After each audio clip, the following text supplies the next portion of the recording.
watch. Well, the man accused of attacking House Speaker Nancy Pelosi's husband, Paul Pelosi, set to be arraigned tomorrow. David DePape is facing a number of charges, including attempted homicide, threatening a family member of a public official, elder abuse. I spoke with House Minority Leader Kevin McCarthy about the attack yesterday on Sunday Morning Futures. Violence or threat of violence has no place in our society. And what happened to Paul Pelosi is wrong. Having heard it, I reached out and called the speaker. She was on a plane back for her husband, so we were able to communicate by text. She did say that the surgery went well. I wanted to convey that our thoughts and prayers were with her and her family and with Paul, and we hope for him a speedy recovery and that we're able to stop this crime across our country. Joining me right now is former Acting U.S. Attorney General Matt Whitaker. Matt, great to see you. Thanks very much for being here, Matt Whitaker. Your reaction to what took place to Paul Pelosi? Yeah, well, obviously, as reported, it's a horrific, invasion of his home and an assault on him. And it's, political violence should never and does not have a place in our society. We have to look at a bigger picture, Maria, and that is that San Francisco is crime riddled, and a lot of it is due to the lax policies of the local prosecutor. And when you take that context, it's going to be very interesting how this individual, who is charged with some serious crimes, whether he gets the same treatment as of a lot of the violent criminals in San Francisco and is let out and is otherwise able to go about his life while pending charges. So I'm going to watch this case very carefully. Obviously, it's a very high-profile case, so expect that this guy won't be treated the same as many others in San Francisco that are a menace to the citizens there. Yeah, I mean, a new Gallup poll reveals 56% of U.S. adults say that there's more crime in their local communities than a year ago. Compared to 28% who say less. Nationwide, 78% of Americans say that there's more crime than last year, AJ. What are your thoughts on the importance of this going into the midterms? I'm just really surprised that there was even an ability to get so close to Paul Pelosi. I mean, Nancy Pelosi is the third in line for the presidency. Why wasn't there more security? How did law enforcement find them when they first arrived in the House?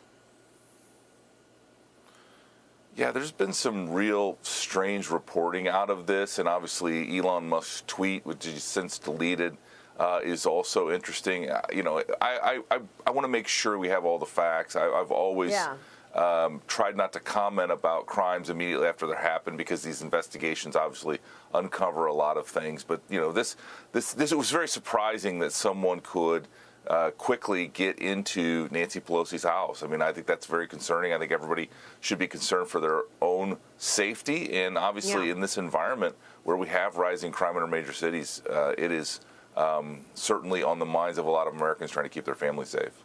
For sure. Dagan, jump in. Matt, and to your point, we're still gathering information, the press is, about this suspect.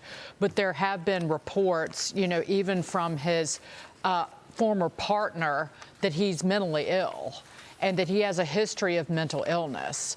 And I just find that one of the epidemics in this country is that of the seriously mentally ill.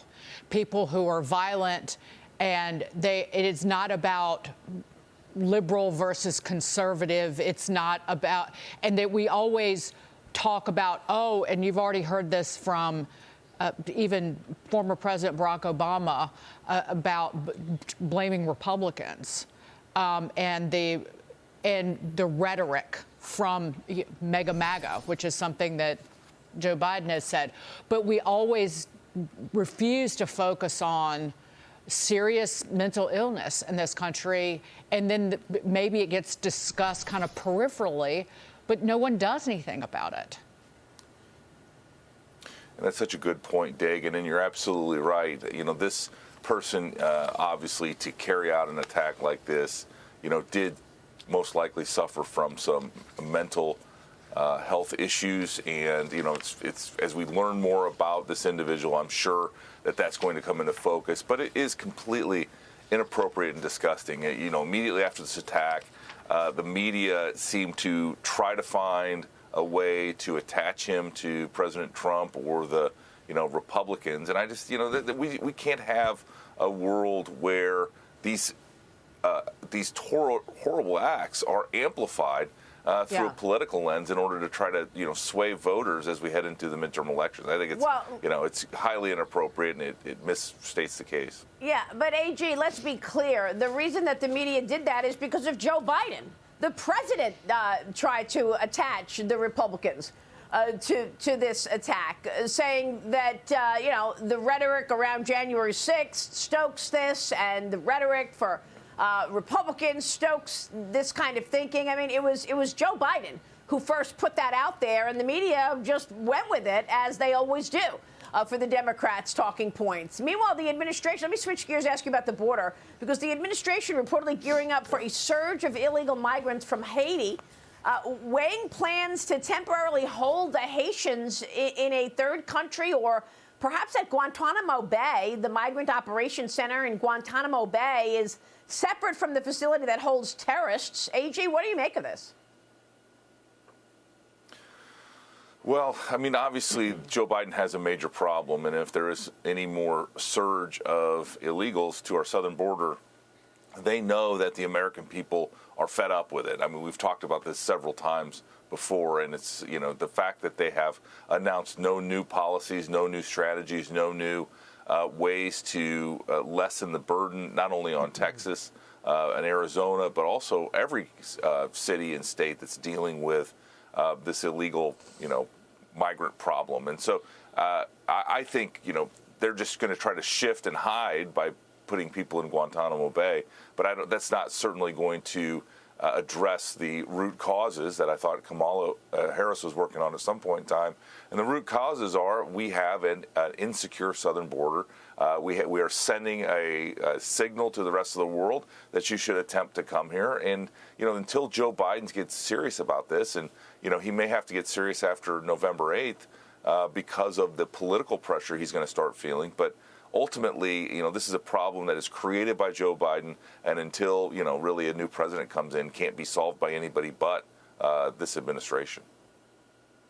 All right, we will leave it there. Matt, it's good to see you this morning. Thanks so much. Matt Whitaker joining us this morning. All right, thank you. Quick break.